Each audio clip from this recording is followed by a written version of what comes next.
मंगल भवन अमंगल हारी, द्रवहु सुदशरथ अजिर बिहारी। लंका कांड चल रहा है और राम रावण का भीषण युद्ध छिड़ा हुआ है। भगवान श्री राम रावण के कई सर काट चुके हैं, परंतु वो फिर से नए उग आते हैं। आइए आगे का प्रसंग सुनते हैं।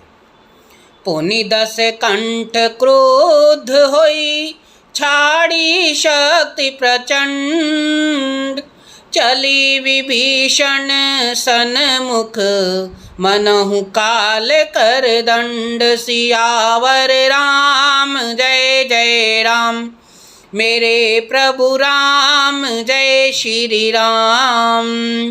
फिर रावण ने क्रोधित होकर प्रचंड शक्ति छोड़ी। वह विभीषण के सामने ऐसी चली जैसे काल का दंड हो।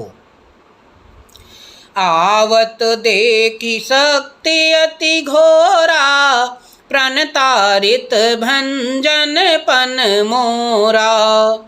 तुरत विभीषण पाछे मेला, सन्मुख राम सहु सोई सेला। अत्यंत भयानक शक्ति को आती देख और यह विचार कर कि मेरा प्रण शरणागत के दुख का नाश करना है, श्री राम जी ने तुरंत ही विभीषण को पीछे कर लिया और सामने होकर वह शक्ति स्वयं सह ली। लागी शक्ति मूर्छा कछु भई, प्रभु कृत खेल सुर है बिकलाई। देखी विभीषण प्रभु श्रम पायो, गही कर गदा क्रोध होई धायो। शक्ति लगने से उन्हें कुछ मूर्छा हो गई। प्रभु ने तो यह लीला की, पर देवताओं को व्याकुलता हुई। प्रभु को श्रम अर्थात शारीरिक कष्ट प्राप्त हुआ देखकर विभीषण क्रोधित हो हाथ में गदा लेकर दौड़े। रे कुभाग्य 60 मंद कुबुधे, तैसुर नर मुनि नाग विरुद्धे। सादर शिव कहूँ शीस चढ़ाए, एक एक के कोटि ही पाए। और बोले, अरे अभागे मूर्ख नीच दुर्बुद्धि, तूने देवता मनुष्य मुनि नाग सभी से विरोध किया। तूने आदर सहित शिव जी को सिर चढ़ाए, इसी एक एक के बदले में करोड़ों पाए। ते ही कारण खल अब लगी बाँचो, अब तक कालू शीस पर नाचो। राम विमुख 60 चहसी संपदा, अस कही हने सी माझ उर गदा। उसी कारण से अरे दुष्ट, तू अब तक बचा है, किंतु अब काल तेरे सिर पर नाच रहा है। अरे मूर्ख, तू राम विमुख होकर सुख चाहता है। ऐसा कहकर विभीषण ने रावण की छाती के बीचों बीच गदा मारी। और माझ गदा प्रहार घोर कठोर लागत, मही पर्यो 10 बदन सोनित श्रवति पुनि। संभारी धायो रिस भर्यो, दो भीरे अति बल मल्ल युद्ध विरुद्ध एक एक हई हने। रघुबीर बल दर्पित विभीषण, घाली नहीं ताकहु गने। बीच छाती में कठोर गदा की घोर और कठिन चोट लगते ही वह पृथ्वी पर गिर पड़ा। उसके 10 मुखों से रुधिर बहने लगा। वह अपने को फिर संभाल कर क्रोध में भरा हुआ दौड़ा। दोनों अत्यंत बलवान योद्धा भिड़ गए और मल्ल युद्ध में एक दूसरे के विरुद्ध होकर मारने लगे। श्री रघुवीर के बल से गर्वित विभीषण उसको रावण जैसे दिग्जयी योद्धा को पासंग के बराबर भी नहीं समझते। उमा विभीषणु रावण ही, सन्मुख चितव की काऊ। सो अब भीरत काल ज्यों, श्री रघुबीर प्रभाऊ। सियावर राम जय जय राम, मेरे प्रभु राम, जय श्री राम। शिव जी कहते हैं, हे उमा, विभीषण क्या कभी रावण के सामने आँख उठाकर भी देख सकता था, परंतु अब वही काल के समान उससे भिड़ रहा है।